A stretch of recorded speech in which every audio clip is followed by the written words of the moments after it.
Pemirsa, Kepala Bapeda Kota Makassar, Helmi Budiman, mengungkapkan terkait persoalan tempat pembuangan akhir TPA Antang. Rencananya tahun ini akan dilakukan hamparan sampah-sampah plastik yang berserakan di sekitar kawasan. Sampah beserta pengelolaannya kerap kali menjadi persoalan bagi sejumlah daerah di Indonesia. Setiap hari, orang akan menghasilkan sampah setiap tahunnya.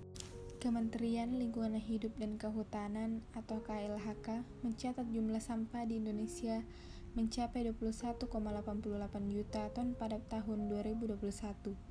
Jumlah tersebut turun 33,33% dari tahun sebelumnya yang sebesar 32,82 juta ton.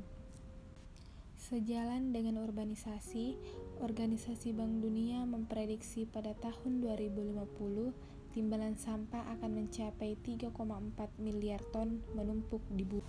Berdasarkan sumbernya, rumah tangga menyumbang paling banyak terhadap sampah nasional, yakni 42,33%. Sumber sampah terbesar berikutnya berasal dari perniagaan dengan persentase mencapai 19,11%. Pasar menyumbang 15,26% terhadap sampah nasional, kemudian sampah yang berasal dari perkantoran sebesar 6,72%, kontribusi fasilitas publik dan kawasan terhadap sampah di Indonesia masing-masing sebesar 6,71% dan 6,42%. Sementara 3,55% sampah berasal dari sumber lainnya. Selanjutnya, pada kasus pencemaran air adalah suatu perubahan keadaan di suatu tempat penampungan air seperti danau, sungai, lautan, dan air tanah akibat aktivitas manusia. Adapun sumber-sumber pencemarannya, salah satunya yaitu rumah tangga dengan limbah cair seperti sisa mandi dan sampah plastik. Adapun dampak yang saya rasakan pada kanal ini yaitu dampak terhadap estetika lingkungan. Karena banyaknya zat organik yang dibuang ke lingkungan tersebut, maka semakin tercemar pula perairan tersebut dengan menimbulkan bau saat hujan contohnya.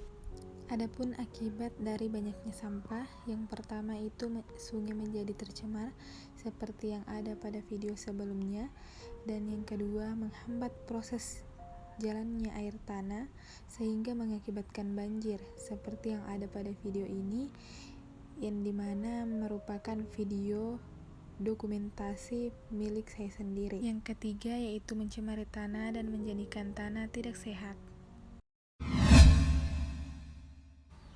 Yang harus kita lakukan yaitu salah satunya reuse, yaitu menggunakan kembali sampah yang masih bisa digunakan atau bisa berfungsi seperti yang ada pada video ini.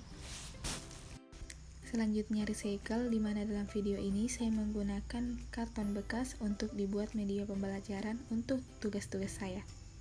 Selanjutnya yaitu reduce, di mana mengurangi segala sesuatu yang mengakibatkan atau memunculkan sampah seperti menggunakan tumbler dan menggunakan tote bag seperti yang ada pada video ini saat berbelanja. Nah, adapun cara mencegah pencemaran air, yang pertama melakukan pengolahan limbah, yang kedua menggunakan bahan-bahan yang ramah lingkungan, yang ketiga membuang sampah di sungai, yang keempat menggunakan deterjen yang ramah lingkungan. Nah, demikianlah video dari saya, lebih dan kurangnya mohon dimaafkan. Wassalamualaikum warahmatullahi wabarakatuh.